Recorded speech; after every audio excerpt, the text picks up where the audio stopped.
Okay, hello and welcome back. My name is Guild Navigator. I actually can't remember if I recorded an episode yesterday, but it's been a little bit from my perspective.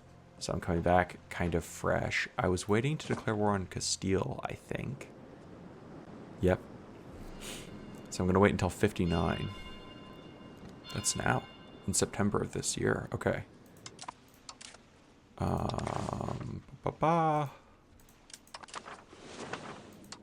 Okay, I'm going to set this to just speed 3 for a second while I reorient myself with what was going on. You know, it's pretty cool. Like, it's December 9th, the Thursday of December 9th when I'm recording this right now. And I've got to say that my channel is picking up. And, you know, I say picking up in some, you know, some awareness of what that actually means. I have like 19 subscribers now. And, you know, I have a couple of like regulars who interact with my channel. I'll be interested to see what it's looking like in about a month when this is coming up, when this will be coming out. So it's like a little time capsule. Okay, cool. Cool. Yeah, just waiting for September. I could probably put that back to speed 4. So I was starting to do the math on, I guess, like how many views I would need to do to make a reasonable amount of money. So all of this depends on what's called RPM, which is rate per milli, or like rate per thousand, basically. And it just comes out to how much YouTube pays you per thousand. Like, I think the term they use is like qualified views or something to that effect. Basically like views, like real views. How much YouTube pays you for those.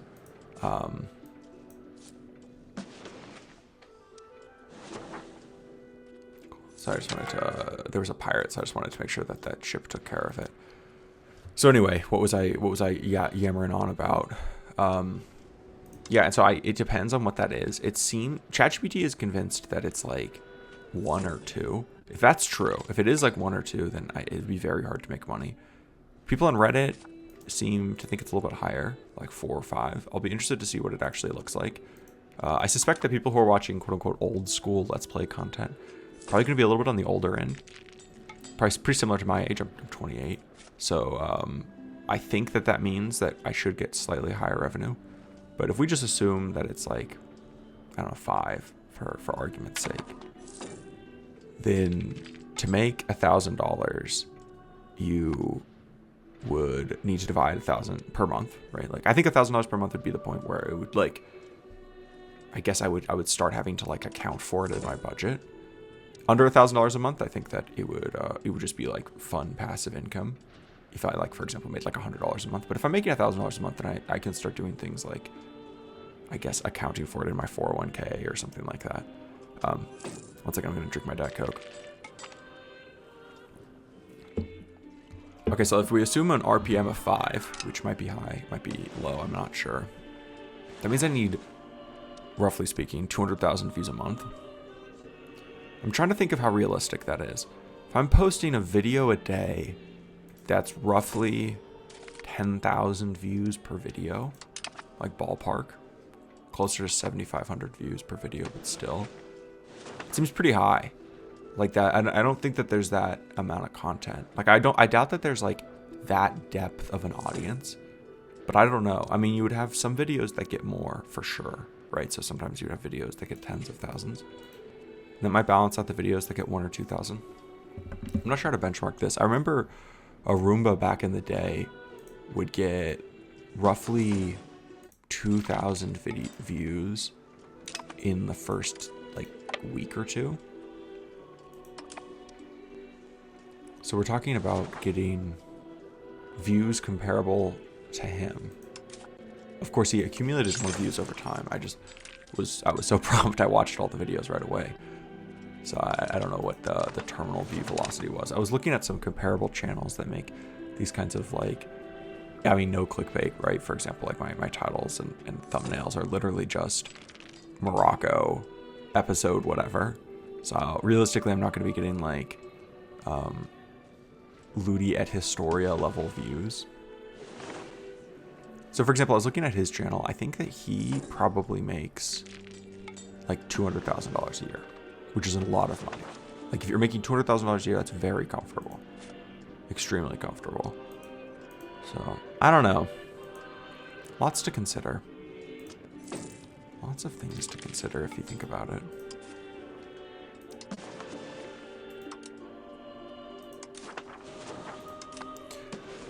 Okay, those pirates are dealt with. How are my colonies going? France is beginning to colonize down here also.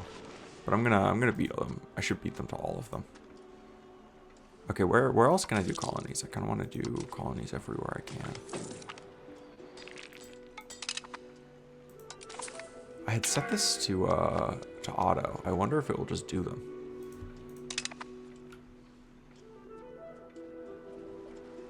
I've not been paying attention to it. Because with exploration, it's pretty gung-ho. Like, it has a tendency, at least in my experience, of going a little bit crazy. Can I still colonize if I, like, go here and, like, click?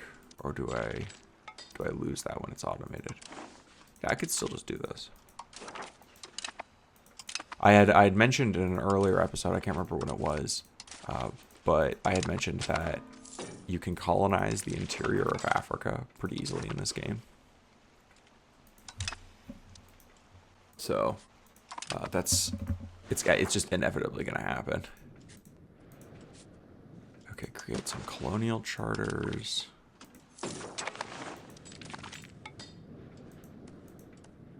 Cool. Yeah, exploration started. Okay, closer ties with the House of Portel. Of course. Please marry my family members. I think my money situation is fine, all things considered. I mean, I'm spending an enormous amount of money on the colonies, right? Cost of colonies, yeah, 300 gold. It's getting completely out of hand. I need to have fewer colonies because every colony you have becomes more expensive.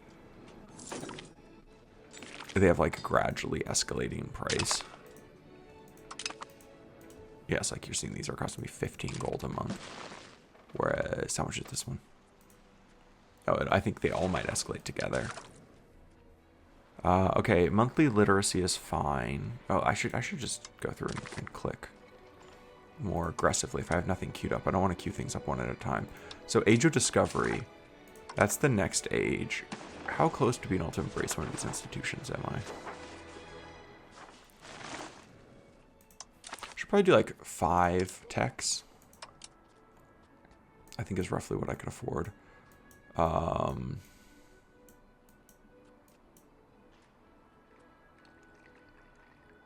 5 trade capacity is pretty good, I guess. But actually, I don't even know if I want like attraction. Okay, pop promotion speed is good. That's 2.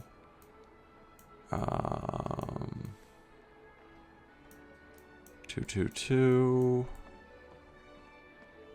Coastal forts, reinforcement seed. All of those seem mediocre at best.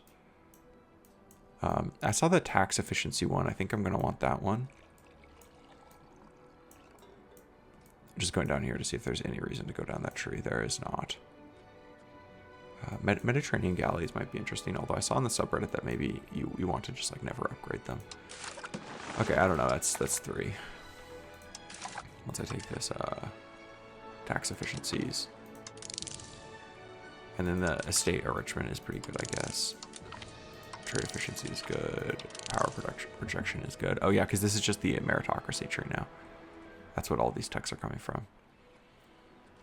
I don't think monthly literacy is that good because it just affects the speed at which you approach the maximum. Oh, Lamau, I just received a little text. I need to blur that out because I don't want my friend exposed.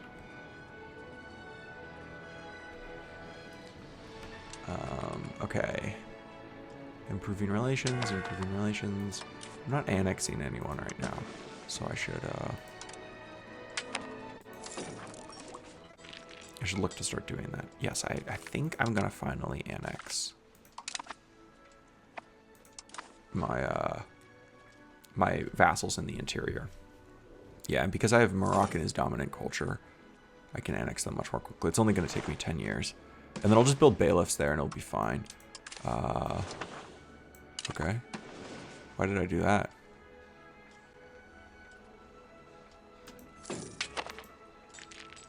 Was that because of the AI control of it? I'm gonna take that away. If you're canceling my colonies, let me go bankrupt myself. This is my choice. Okay, the Sultan of Al-Andalus. Yeah, it's annoying that we're the same color, but all of this area here are actually my vassals, in case you guys were wondering. And the population, what's that looking like over here? It's actually over capacity in some places. That's insanely high. Wow. I think when I could, is Echo my vassal? They are my vassals. I could land armies there and just do like a slave raid or something.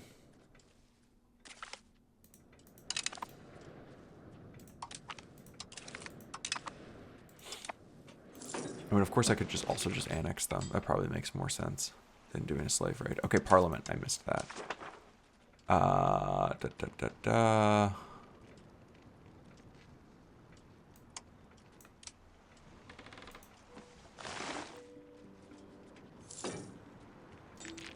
Okay, expand an armory, fund farming estates. I guess, I mean, I always want more armories. I like to do the ones that have more support in general. Because I almost always have to do bullshit like support for inward or something like that. Excellent minister is good. Prestige is useless. So let's get rid of that. New exploration. St. Helena. Yeah, I can't afford any more colonies. I need to be spending like 100 ducats a month on colonies, not 280. I'm gonna like empty Sevilla. Empty it of Moroccans. Okay, what is the cultural situation looking like? So Andalusia is now, it is now the second. I mean the third largest, but I can't do that. Damn, I didn't have to support inward necessarily. I could have just eaten it. So we're building some paper makers by the looks of it. I want to be building more marketplaces still. Cool.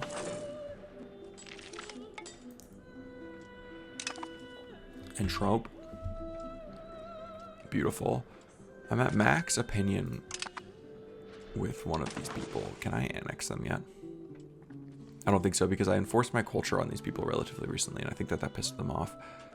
I should be enforcing religion on... Okay. They do not have greater than or equal to 50 subject loyalty. It's probably because they're all so much stronger than me, right? Yeah, yeah.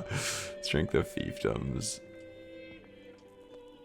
Did I turn these into fiefdoms? I couldn't have been that stupid.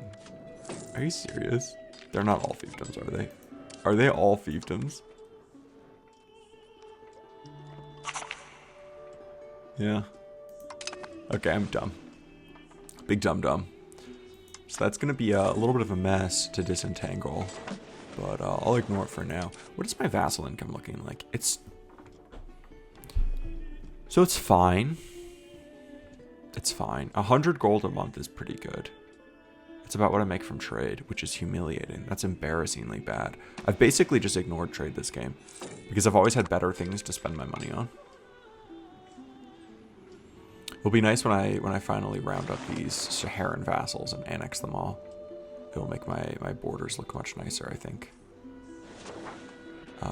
Although I actually have it right now, I think, where the owned terrain is not covered up. So let's change that.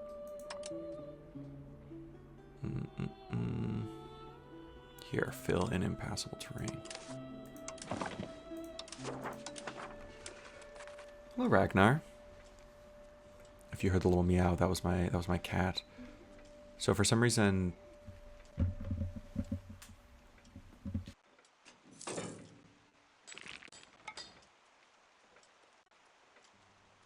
finds if impassable terrain is quote unquote owned by someone. Like in this scenario, it's being colored in, but this one it isn't.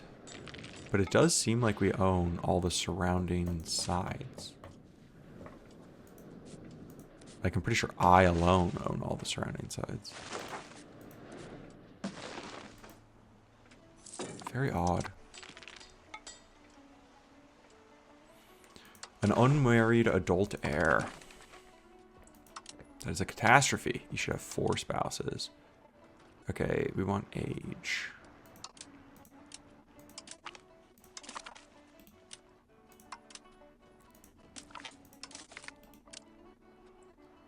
I bet you all of these people are my cousins. Yep. We're a very incestuous bunch here. Okay, cool. And then I have unmarried adult children. You can marry anyone. I seriously wish that there was like a little bit of a eugenics system. And it may exist, and I may just be ignoring it, but I wish that like good characters had good children. That alone would add just like a kind of surprising amount of depth to the game. Okay, relationships improved. So my control is honestly beginning to look pretty good. Obviously, getting it into the interior is still a problem. So like if I look over here, where's it really dying? I feel like sometimes it will show me the like breakdown and sometimes it won't. And I just have, I don't know how to get it. Like I always want the breakdown. That's always what I want.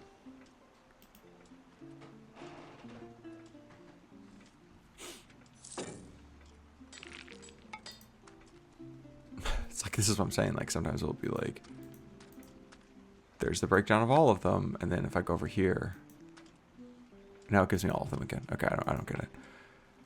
But anyway, it's dying here. I have gravel roads. It's just, yeah. Like if I go here again.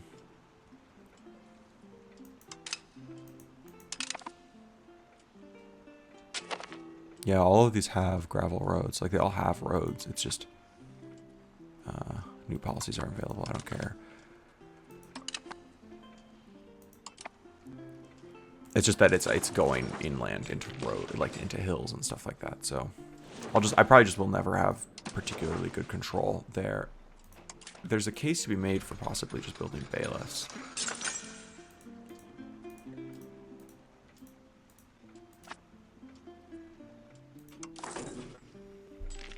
Perfect. Because it's gonna functionally know proximity anyway. I could consider changing up the location of my converting people. See, the benefit of converting Castilians is that Castilians hate me. The benefit of converting Moroccans is that it reduces the my Andalusias are the second largest. And so, like, if I assimilate Moroccans, I'm going to do that. Because if I assimilate Moroccans, then it's going to both increase the number of Andalusias and shrink the number of Moroccans. Of course, I'm assimilating from one group that is fully supported into another group that's fully supported. So it's not like it's insanely useful from that perspective. But I think if my only possible goal, which right now it is to turn as many, to make Andalusia the largest ethnic group in the country. And I think that this is the move. The culture is an absolute mess right now. Just don't look at it. Like, let's see if I click here. We wait to the end of the month. So it's 21.20. Hopefully that's going to have gone down some. I mean, of course, it would just go down because it's a rivalrous category, but either way, I think it's the right move. I don't know if marrying you to a 63-year-old makes a lot of sense, but look, worst case, I just have to marry you again. So it's going down by 0.5 per month. Damn, which means like in a year's time, we'll have pulled it off. Okay, I have a pretty big spy network on Castile. And I have no valid areas to steal from them, so.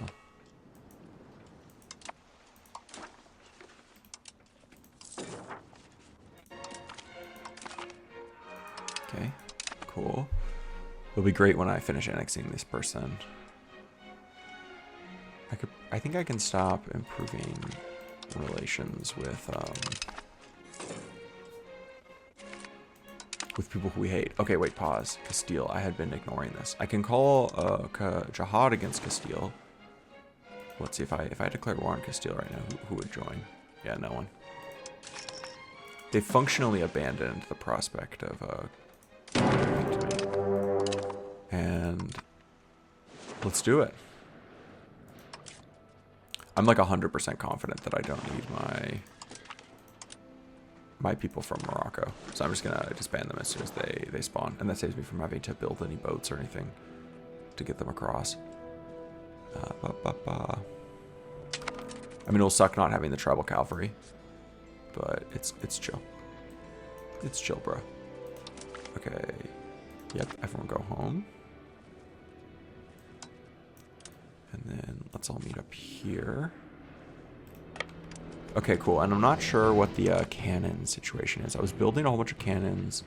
I think I lost some of them. Look, it's all a mess. Bonus tax efficiency is awesome. I like free money. Do you like free money? Okay. Sure, we can put our... I actually don't want to put my king in charge because they might die. My sultan, I should say. I do have cannons. Okay, cool. Yeah, let's just go siege them down. And Navarre is in this war. That's great because I was thinking that I would have to fight a separate war against Navarre to get their photo, their little fort. These are the 600 random people. So I'm just gonna get rid of them.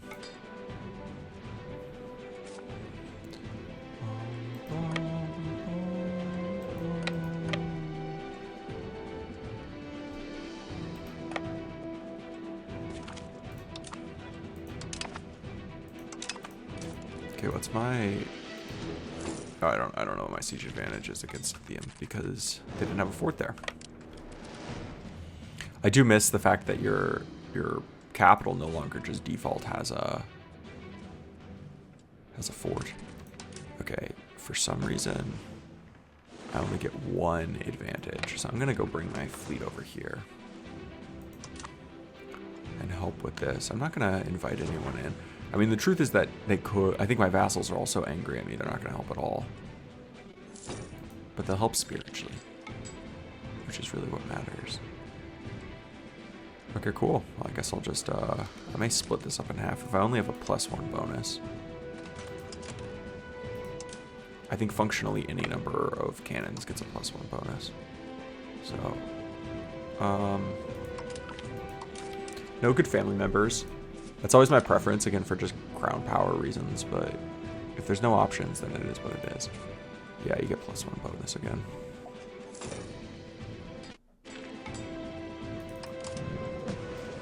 Yeah, I've got my scattered empire now. This is such a mess. Yep, you. Also you. All of you can stand it down. And of course, there's all my fiefdoms in West Africa. What's the, Yeah, I don't really have any trading power here at all. It'll be nice to be able to build stuff in my vassals, because I should be able to build the overseas trading posts in them.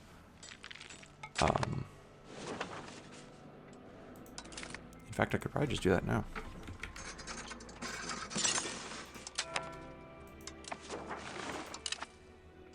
Those are how you really start maximizing trade income, and I'm gonna, you start to just like make insane money.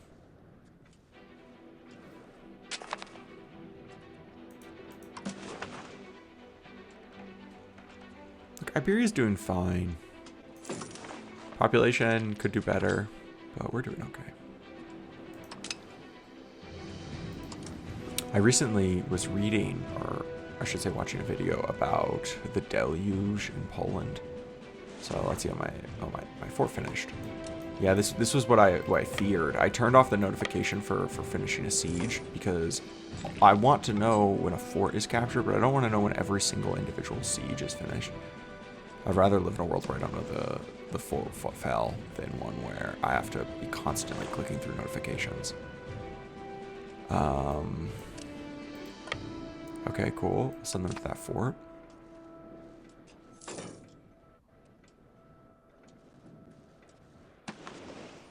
Okay, so I was saying about the deluge in Poland. So basically, what had happened was that Poland, Lithuania owned this area here in the Ukraine, and the people who lived there were called Cossacks, and they were I mean, it's like I'll just refrain there. They were kind of like steppe nomad Christians. It's kind of confusing, and they rebelled against Poland. And Poland came and invaded them, and they ended up allying with Russia. So Russia invaded Poland, Lithuania, and Poland, Lithuania, which was also being invaded by Sweden, basically just got like completely destroyed. And it wasn't the end of their country. Like their country continued to exist after that had happened, but it was the end of them as one of Europe's great powers. Like from that time on, they were always considered like a second tier power. Let's see. My second fleet has just been, I think, sitting here also.